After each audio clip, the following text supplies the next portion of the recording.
Of moderates మనం చూసాము, Indian national Congress అది చూసాము. మోడరేట్స్లో దాదాబాయి నవరోజీ, ఫిరోజ్ షా మెహతా, డబ్ల్యూసి బెనర్జీ, ఎస్ఎన్ బెనర్జీ ఎక్కువ. వీళ్ళకి 2 అప్రోచ్ ఉండే. ఒకటి పబ్లిక్ ఒపీనియన్ క్రియేట్ చేయడము, 2 బ్రిటిషర్స్ని ప్రెషరైజ్ చేయడము. కాంట్రిబ్యూషన్స్ వీళ్ళు ఏం చేశారు అంటే, అసలు కాంట్రిబ్యూషన్ ఆఫ్ మోడర్న్ నేషనలిస్ట్ ఏం చేశారంటే, economic critic of British imperialism, economic critic of British imperialism. The early nationalist Dadabhai Naoroji ఇంకా ఆర్సి దత్ వీళ్ళందరూ మన political economy of British rule in India analyse చేసి డ్రెయిన్ థియరీని పెట్టారన్నట్టు. డ్రెయిన్ థియరీ అంటే ఏంటంటే, ఇక్కడున్న సంపదను ఎలా కొల్లగొడుతుండ్రో ఇది. Transformation of a basically self sufficient India economy to colonial economy అలా చేశారన్నట్టు. కాన్స్టిట్యూషనల్ రిఫార్మ్స్కి డిమాండ్ చేయడము, ఇంకా ప్రొపగండా ఇన్ లెజిస్లేచర్ క్యారీ చేయడము. మెయిన్గా దేని నుంచి కాన్స్టిట్యూషనల్ రిఫార్మ్ అంటే, కౌన్సిల్స్ని పెంచండి, ఎక్స్పాన్షన్ ఆఫ్ కాన్స్టిట్యూషనల్ రిఫార్మ్స్ ఒకటి. ఇంకా propaganda in legislature,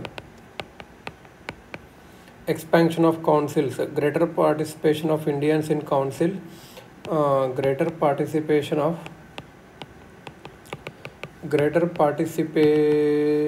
of Indians in council, reform of councils అంటే మోర్ పవర్స్ ఇవ్వాలి కౌన్సిల్స్కి. ఫైనాన్స్ మీద కానీ నో ట్యాక్సేషన్ వితౌట్ రిప్రజెంటేషన్ అనే స్లోగన్ ఇచ్చారు. Campaign for general administrative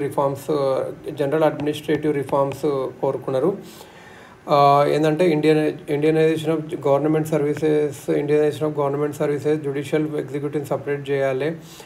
criticism of oppressive and tyrannical bureaucracy and expensive and time consuming judicial system. ఇది judicial system బ్యూరోక్రసీని అట్లా క్రిటిసిజం. అగ్రెసివ్ ఫారిన్ పాలసీని which resulted annexation of Burma. ఎందుకు బర్మాని attack చేస్తుండ్రు, ఎందుకు అనెక్స్ చేసుకుంటారు, ఆఫ్ఘనిస్తాన్ మీద ఎందుకు అటాక్ చేసుకుంటుండ్రు, ట్రైబల్స్ని నార్త్ వెస్ట్లో ఎందుకు అణచివేస్తుండ్రు, ఇవన్నీ ఇండియన్ డబ్బుతోనే చేస్తుండ్రు కదా అని చెప్పి వాళ్ళకి నచ్చలేదు అన్నట్టు. మనకు వెల్ఫేర్కి స్పెండ్ చేయండి మనీ, హెల్త్కు, శానిటేషన్, ఎడ్యుకేషన్కి, ఇరిగేషన్ వర్క్స్ చేయండి, ఏమైనా డ్యామ్స్ కట్టండి, ఇలాంటివి డిమాండ్స్ చేశారు అన్నట్టు లెజిస్లేచర్లో. మన ఇండియన్ లేబర్ని ఎవరైతే బ్రిటిష్ కాలనీలో పనిచేస్తారో వాళ్ళకి కొద్దిగా మంచిగా చూడండి, డిస్క్రిమినేషన్ చూడకండి, రేషియల్ డిస్క్రిమినేషన్ అలా. ప్రొటెక్షన్ ఆఫ్ సివిల్ రైట్స్, ఇది చిన్న క్యాంపెయినే, కాకపోతే మోడర్న్ డెమోక్రటిక్ ఐడియాస్ ఉంటాయి కదా అవి స్ప్రెడ్ చేశారు. డిఫెన్స్ ఆఫ్ సివిల్ రైట్స్ అనేది ఇంటిగ్రల్ పార్ట్ ఆఫ్ ఫ్రీడమ్ అయింది. ప్రొటెక్షన్ ఆఫ్ సివిల్ రైట్స్ ఇది చాలా చిన్నది. అప్పట్లో సివిల్ రైట్స్కి అంత కొట్లాడే అంత పవర్ మనకు బ్రిటిషర్స్ కింద లేకుండా అన్నట్టు. అసలు వీళ్ళని ఏ విధంగా ఎవాల్యుయేషన్ ఆఫ్ ఎర్లీ నేషనలిస్ట్ ఏంటంటే, మోస్ట్ ప్రోగ్రెసివ్ ఫోర్సెస్ ఎవరైతే ఉన్నారో వాళ్ళు ఉంటున్నారు అప్పట్లో. ఒక wide national awakening of all Indians having common interests and the need to rally around a common programme against a common enemy, ఇదంతా స్ప్రెడ్ చేశారు అన్నట్టు. మనం అందరం ఒకటే అని చెప్పి ఒక నేషన్కి సంబంధించిన పొలిటికల్ వర్క్లో ట్రైన్ చేశారు. మోడర్న్ ఐడియాస్ని పాపులరైజ్ చేశారు. ఎట్లా బ్రిటిషర్స్ మన కాలనీస్లోకి రూల్ చేసి ఎక్స్ప్లోయిట్ చేస్తుండ్రు. ఆ బ్రిటిషర్స్ ఏం చెప్పారు, మేము కాలనీ కాదు, ఇది మనం అందరం ఒకటే, అట్లా ఏదో చెప్పారు కానీ అట్లా ఏం లేదు అన్నట్టు. The political work was based on hard realities and not on shallow sentiments. Religion కాకుండా రియాలిటీస్ చూడండి అట్లా అని చెప్పి. Basic political truth that Indian should be ruled in interest అని అన్నారు. ద సాలిడ్ బేస్ క్రియేట్ చేశారు. నెక్స్ట్ వచ్చేసి మిలిటెంట్కి కానీ మాస్ బేస్డ్ నేషనల్ మూమెంట్కి కానీ. కాకపోతే వీళ్ళు ఫెయిల్ టు డెమోక్రటిక్ బేస్ని, స్కోప్ ఆఫ్ ద డిమాండ్స్ని పెంచలేదు వీళ్ళు. మాసెస్ అంటే modern space of national movement అనేది సోషల్ బేస్ అంత ఎక్కువ లేదు, మాసెస్ అంత ఎక్కువ రోల్ ప్లే చేయలేదు. ఎర్లీ నేషనలిస్ట్ అనే వాళ్ళకు పొలిటికల్ ఫేత్ లేకుండే మాసెస్లో. Felt that there were numerous divisions and sub divisions in the society and the masses were generally ignorant and had conservative ideas and thoughts.